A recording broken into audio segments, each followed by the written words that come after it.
Okay, welcome to the first question of the Forces and Motion booklet. So the idea is this first one I do here should help you answer both this question and question 2 and question 3. This one has a B, and we're told that it's accelerating vertically upwards. Well, if it's accelerating vertically, or if accelerating anyway, it means there is a resultant force. That means that the forces are not balanced. In this case, we're told it's accelerating vertically, which means the upward force must be bigger than the downward force, so that we have a resultant force up. Well, the downward force, what's not labelled here is the weight of the B. That's going to act through its centre, and it seems like its centre would be just below where the lift is. But I've got to make sure my arrow is smaller than the weight arrow, than the lift arrow rather. So that will be my arrow for the weight, and I've got to label it. And there we have.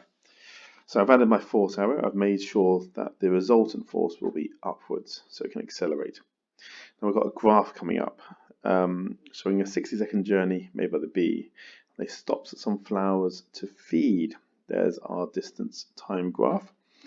At which stage of the graph shows the bee stopping at a flower for the shortest period of time? Well, on a distance time graph, stopping means we don't have any change in distance. So I can see here it's stopped and here it's stopped because the distance doesn't change in those sections. Now the shortest period of time, if I look here, that one is 10 seconds, and here this one starts at 10 and it stops here at 18. So that's 8 seconds for B, 10 seconds for D. So the shortest period of time will be B. Now, which stage of the graph shows the bee moving at a faster speed? Well, on a distance time graph, it's the gradient of the slope that tells us what the velocity is. So the steeper the gradient, the more distance they're covering, or the change in distance they're covering at a smaller amount of time. So A has the steepest slope compared to C. So A must be travelling at the fastest speed. So I'll just cross A down. State the equation linking average speed, distance moved and time taken. Average speed equals distance moved over time taken. And calculate the average speed, good, so I don't need to rearrange it, of the bee during the first 35 seconds of its journey. Well, 35 seconds, there's 35, I go up on that line. I can see it covers 20 meters in 35 seconds. So for the average speed, I'm going to do my distance moved was 20 meters, because that's what it did, and then the time it took for that was 35 seconds. And if I type that in my calculator, I get 0.57. And a load of other stuff, but 2 decimal places is enough. So 0.57 meters per second. Now we've got some questions. In any question at GCSE where you've got forces, they can use questions from different topics too.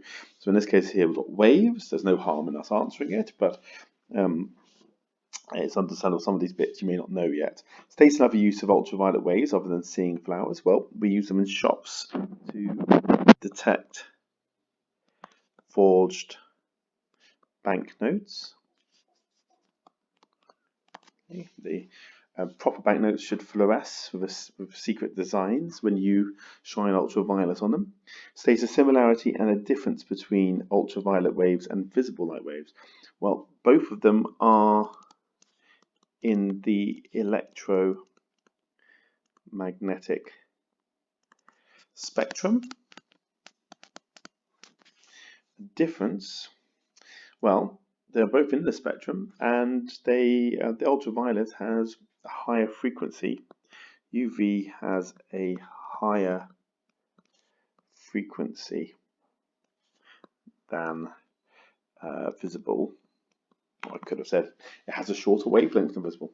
Okay, so that's question 1 done. Now you should, after seeing this, have a go yourself at question 1, but then see if you can answer questions 2 and 3, and then watch the next video in order to help you with the next set.